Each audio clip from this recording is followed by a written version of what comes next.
Arestado ang isang street-level individual matapos makuhanan ng iligal na droga sa isinagawang buy-bust operation ng mga otoridad sa Butuan City.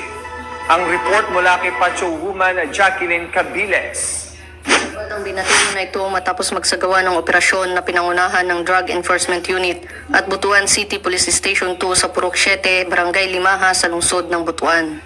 Kinilala ang suspect sa alias na Miel, 18 anyos, na kasalukuyang naninirahan sa Pito, Barangay Ungyo sa nasabing lungsod. Sa operasyon na kumpiska mula sa kanya ang 2 pakete ng droga at 1 pakete na buy-bust item na may kabuang timbang na 11 gramo na nagkakahalaga ng 74,800 pesos, 1,000 peso bill na buy-bust money at 2 keypad cellphone. Kasalukuyang nasa kustudiya ng Butuan City Police Station 2 ang suspect at maharap sa kasong RA 9165 o Comprehensive Dangerous Drug Act of 2002.